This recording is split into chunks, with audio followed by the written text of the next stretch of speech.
आज हमारी यह बात लिख करके रख लीजिए, अगर हम इनको नहीं हराए, अगर हम इनको गद्दी से नहीं उतारे तो आप हमारा नाम बदल दीजिएगा, कन्हैया से कंस कर दीजिएगा।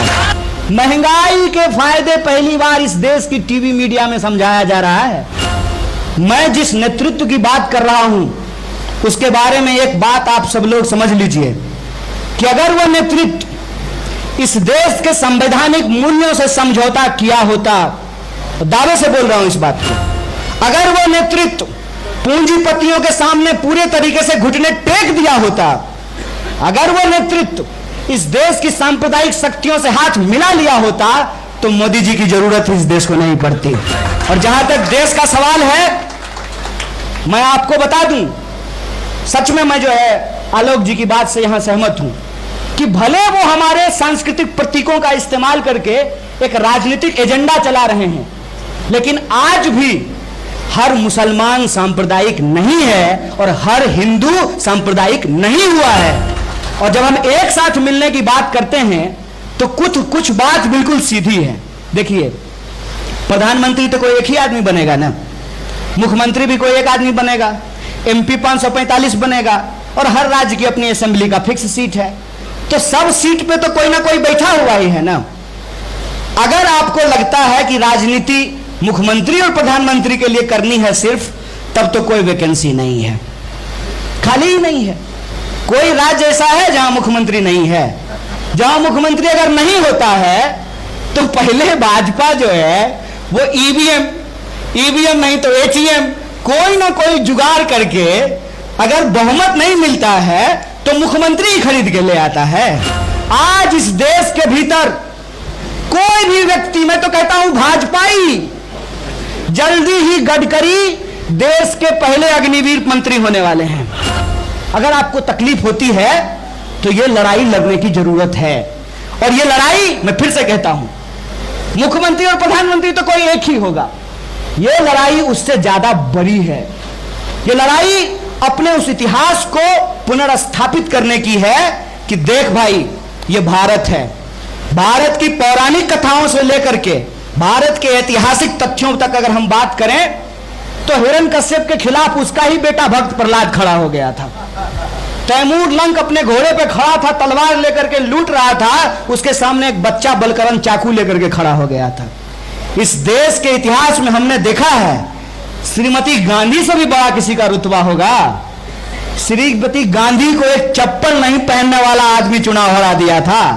मैं सिर्फ आपको वही बात याद करा रहा हूं कि आपने हमारी गलतियों पर हमसे हिसाब मांगा और हमारा हिसाब किताब किया। आज भी आपके सामने उससे ज्यादा बड़ी गलती हो रही है, तो मैं आपसे अपील करना चाहता हूं, ईमान की बात है, अपने कलेजे पे हाथ रखिए।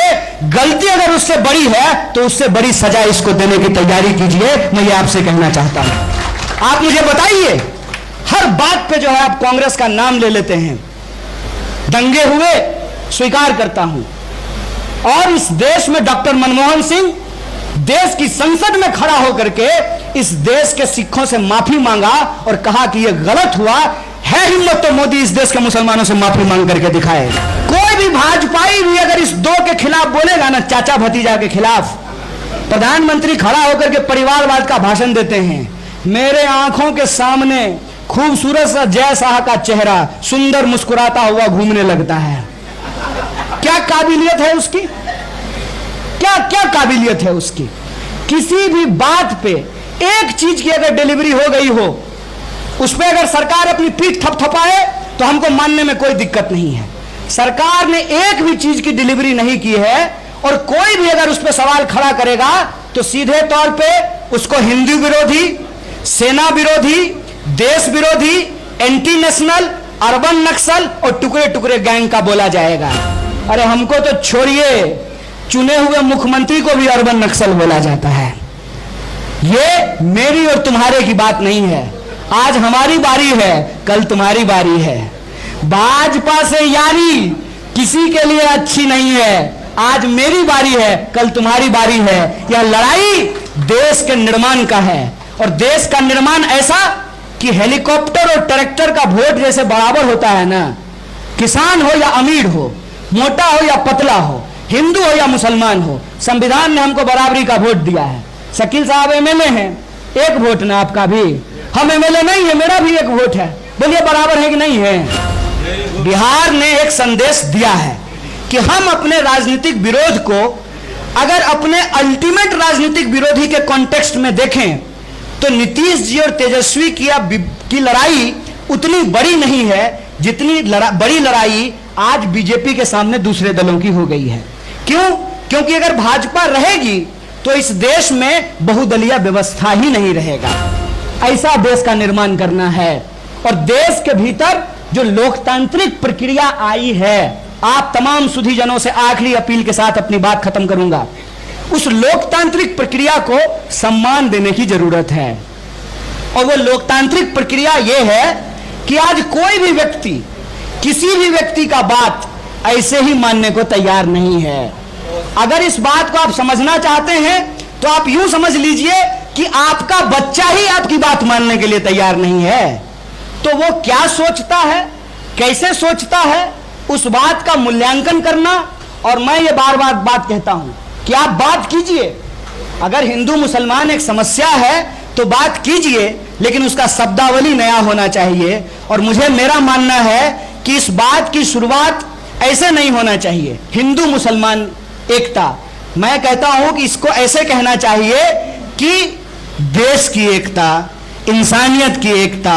बतौर कांग्रेस पार्टी का कार्यकर्ता और बतौर इस देश का आम नागरिक मैं एक आखिरी बात बोलकर अपनी बात को खत्म करूंगा कि बहुत सारी बातें हो रही है। साहिर साहब को आपने कोट किया कि हर बस्ती में आग लगेगी, हर बस्ती जल जाएगा, तो मैं भी जो है एक व्यक्ति को कोट करके अपनी बात को खत्म करना चाहता हूं कि आज के समय में वह सोचना बहुत जरूरी है जिस पर विचार होना बंद हो गया है। और वो ये है कि सिर्फ वही लोग दोषी नहीं हैं जो गलत कर रहे हैं, दोषी वो भी हैं जो गलत सह रहे हैं या अपने आंख के ऊपर चश्मा लगा लिए हैं।